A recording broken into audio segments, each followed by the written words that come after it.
This is Democracy Now!, democracynow.org, The War and Peace Report. I'm Amy Goodman. United Nations Secretary General Ban Ki-moon said Tuesday he is setting up an investigation into the attacks on UN facilities during Israel's recent assault on Gaza. Some 2,100 Palestinians, most of them civilian, were killed in the conflict, along with 67 Israeli soldiers and 6 civilians in Israel. Well, today we spend the hour with Professor Noam Chomsky, world-renowned political dissident, linguist, and author. He's Institute Professor Emeritus at Massachusetts Institute of Technology, where he's taught for more than half a century. In a rare event that took place last Tuesday, 800 people packed the hall of the UN General Assembly to see Noam Chomsky, ambassadors and the public from around the world. The event was hosted by the Exercise of the Inalienable Rights of the Palestinian People. Noam Chomsky gave a major address, and I followed with a public interview. First, the speech. It's a pleasure to be here to be able to talk with you and discuss with you afterwards. Many of the world's problems are so intractable that it's hard to think of ways even to take steps towards mitigating them. The Israel-Palestine conflict is not one of these. On the contrary, the general outlines of a diplomatic solution have been clear for at least 40 years, not the end of the road, nothing ever is, but a significant step forward. And the obstacles to a resolution are also quite clear. The basic outlines were presented here in a resolution brought to the UN Security Council in January 1976. It called for a two-state settlement on the internationally recognized border, and now I'm quoting, with guarantees for the rights of both states to exist in peace and security within secure and recognized borders. The resolution was brought by the 3 major Arab states, Egypt, Jordan, Syria, sometimes called the confrontation states. Israel refused to attend the session. The resolution was vetoed by the United States. A U.S. veto typically is a double veto. The resolution is not implemented, and the event is vetoed from history. So you have to look hard to find the record, but it is there. That has set the pattern that has continued since. The most recent U.S. veto was in February 2011. That's President Obama, when his administration vetoed a resolution calling for implementation of official U.S. policy, opposition to expansion of settlements, and it's worth bearing in mind that expansion of settlements is not really the issue, it's the settlements, unquestionably illegal, along with the infrastructure projects supporting them. For a long time, there has been an overwhelming international consensus in support of a settlement along these general lines. The pattern that was set in January 1976 continues to the present. Israel rejects a settlement of these terms and for many years has been devoting extensive resources to ensuring that it will not be implemented, with the unremitting and decisive support of the United States, military, economic, diplomatic, and indeed ideological, by establishing how the conflict is viewed and interpreted in the United States and within its broad sphere of influence. There's no time here to review the record, but its general character is revealed by a look at what has happened in Gaza in the past decade, carrying forward a long history of earlier crimes. Last August, August 26th, a ceasefire was reached between Israel and the Palestinian Authority. And the question on all our minds is, what are the prospects for the future? Well, one reasonable way to try to answer that question is to look at the record. And here, too, there is a definite pattern. A ceasefire is reached, Israel disregards it, and continues its steady assault on Gaza, including continued siege, intermittent acts of violence, more settlement and development projects, often violence in the West Bank. Hamas observes the ceasefire, as Israel officially recognizes, until some Israeli escalation elicits a Hamas response, which leads to another exercise of mowing the lawn in Israeli parlance, each episode more fierce and destructive than the last. The first of the series was the agreement on movement and access in November 2005. I'll give a close paraphrase of it. It called for a crossing between Gaza and Egypt at Rafah for the export of goods and the transit of people, continuous operation of crossings between Israel and Gaza for the import and export of goods and the transit of people, reduction of obstacles to movement within the West Bank, bus and truck convoys between the West Bank and Gaza, the building of a seaport in Gaza, the reopening of the airport in Gaza that Israel had recently destroyed. These are essentially the terms of successive ceasefires, including the one just reached a few weeks ago.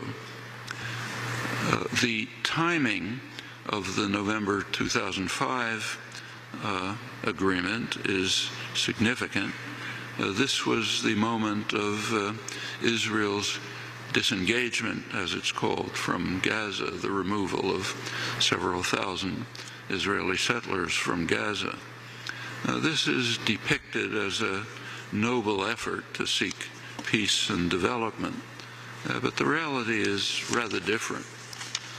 The reality was described very quickly by the Israeli official who was in charge of negotiating and implementing the ceasefire, Dov Weissglass, close confidant of then Prime Minister Ariel Sharon. As he explained to the Israeli press, the goal of the disengagement, I'm quoting him, was the freezing of the peace process so as to prevent the establishment of a Palestinian state and to ensure that diplomacy has been removed indefinitely from our agenda. The reality on the ground is described by Israel's leading specialists on the occupation, respected historian Edith Zertal, Israel's leading diplomatic correspondent Akiva Eldar wrote the major book, the standard work on the settlement project called Lords of the Land, referring to the settlers. What they say about the disengagement is this.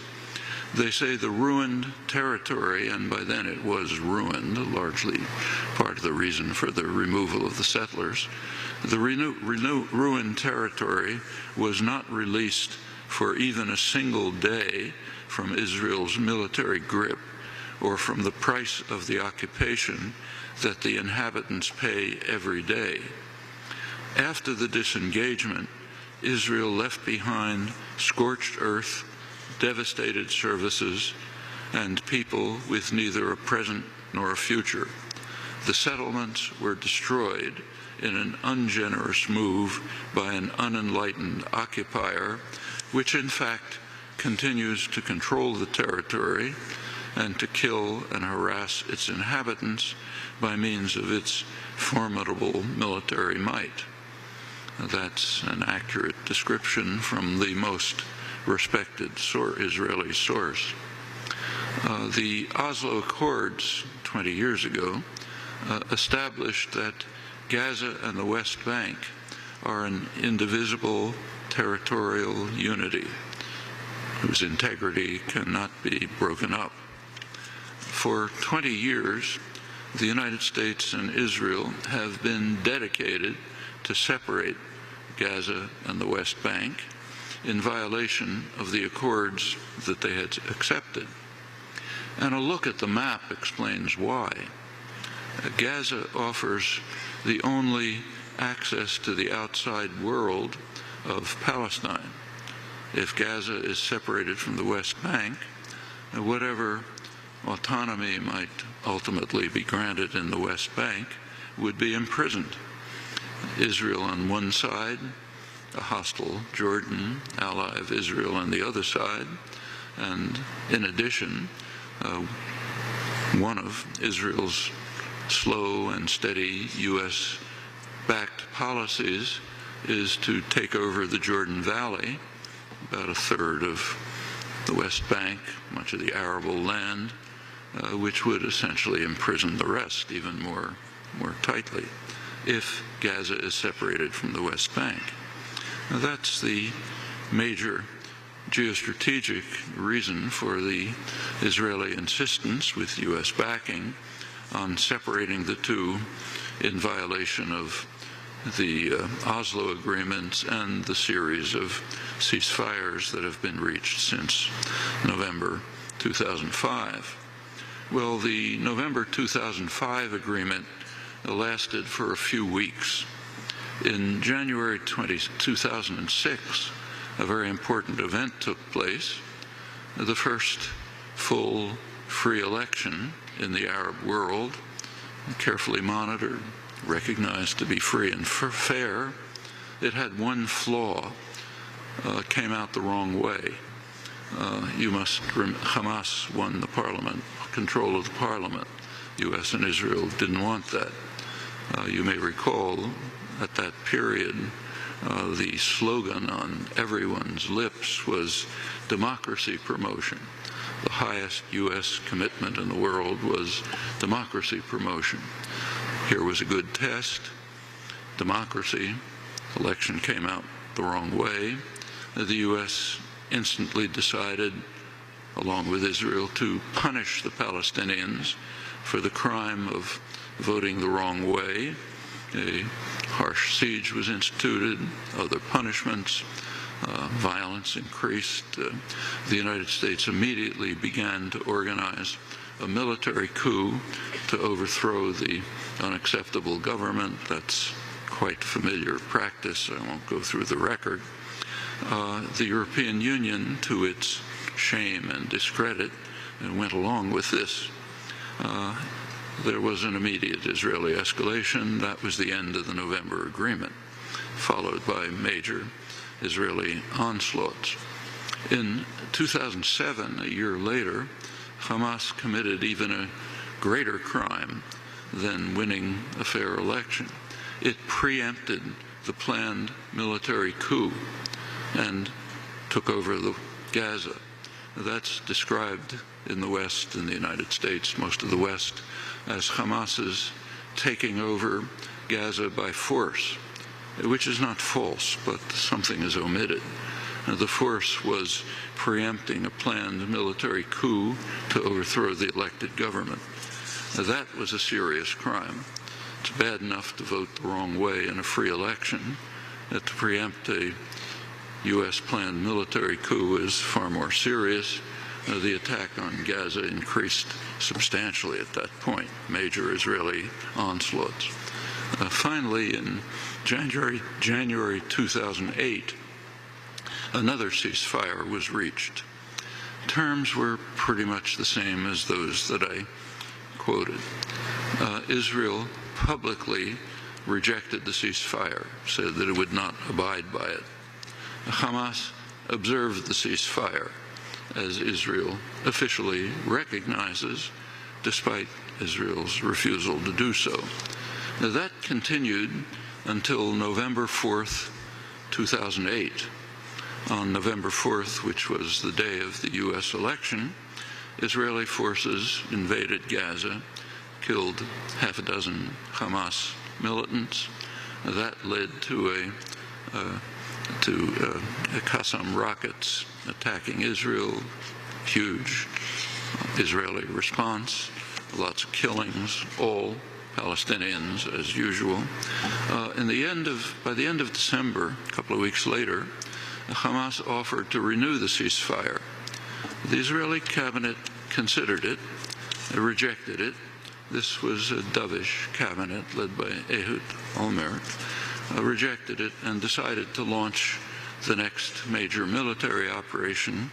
That was Cast-led, which was a horrible operation, so much so that it caused a very substantial international reaction, investigations by the United Nations Commission, Amnesty International, Human Rights Watch. In the middle of this assault, the assault, incidentally, was carefully timed to end immediately before President Obama's inauguration. He had already been elected, but he wasn't inaugurated yet.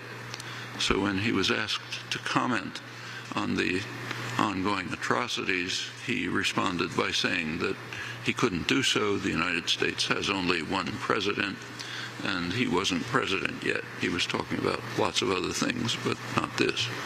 The attack was timed to end immediately before the inauguration, so he therefore could respond to the questions by saying, well, now's not the time to look at the past, let's look forward to the future. Diplomats know very well that that's a standard slogan for those who are engaged in serious crime. Let's forget about the past, let's look forward to a glorious future. Well, that was right in the middle of the assault.